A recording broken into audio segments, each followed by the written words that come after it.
मंगल भवन अमंगल हारी, द्रवों से दशरथ अजर बिहारी। राम सिर्फ एक नाम नहीं है, बल्कि राम वह शक्ति है जो हमारे मन को और हमारी आत्मा को भीतर तक प्रकाशित कर देती है।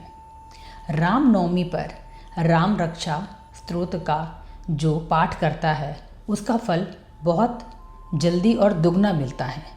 आम दिनों में कहते हैं जिसका जो फल है अगर आपको 50% मिलता है तो रामनवमी वाले दिन इसका जो फल है वो आपको 100 गुना और ज़्यादा प्राप्त होता है, क्योंकि जो राम रक्षा स्तोत्र है वह ऋषि बुद्ध कौशिक के द्वारा लिखा गया है और कहते हैं इस स्तोत्र को उन्हें शिवजी से स्वप्न में प्राप्त हुआ था।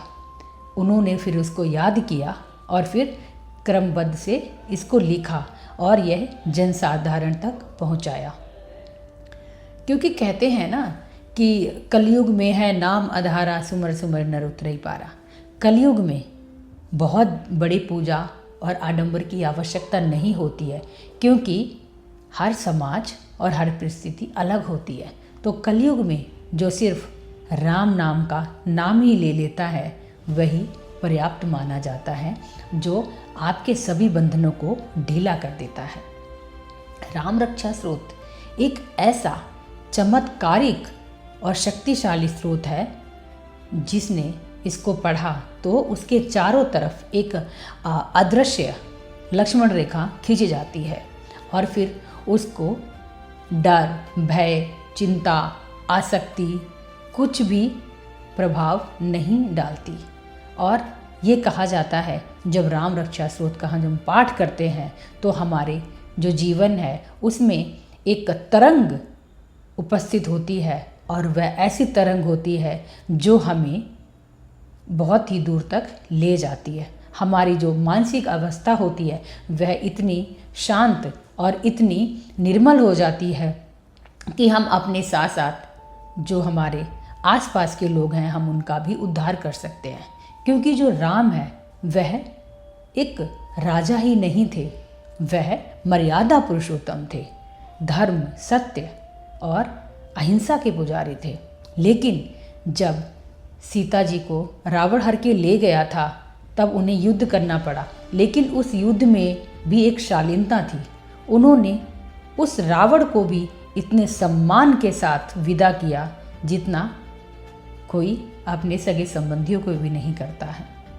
और अंत में रावण भी ये मान गया कि मैंने गलती की है और जो राम हैं उनके हाथों से ही मुझे मरना था, ये तो अलग बात है। तो कहते हैं कि जो राम रक्षा स्तोत्र है तो वह उस नदी की भांति है जो आपको एकदम निर्मल कर देती है। चाहे नदी के रास्ते में जैसे कितने भी अवरोध आएं वह अपना रास्ता स्वयं ढूंढ लेती है, उसी तरह से जो राम रक्षा स्तोत्र है वह आपको हर परिस्थिति से निजात दिलाएगा। कहते हैं ना कि राम नाम के प्रभाव इतना है कि पत्थर भी तर गए राम नाम के नाम से। अगर पत्थरों में भी जब राम का नाम लिखा है तब वो भी डूब नहीं सके और वो भी तैरने लगे। इसी तरह राम रक्षा स्तोत्र का आप पाठ कीजिए और अपने जीवन में शुभ फल लेके आइए। इसका जो पाठ करने का जो तरीका है, आप सुबह सुबह जल्दी नहा धो के आप स्वस्थ वस्त्र धारण कीजिए, राम दरबार का एक चित्र अपने सामने रखिए और घी का दीपक जलाइए। लोटे में स्वच्छ जल भरकर उसमें गंगा जल डालिए और उसके बाद राम रक्षा स्तोत्र का पाठ कीजिए।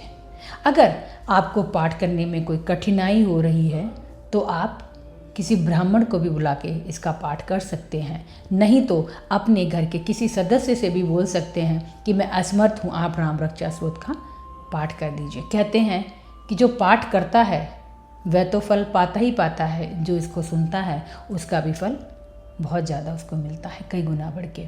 तो राम, जय श्री राम, जय माता दी।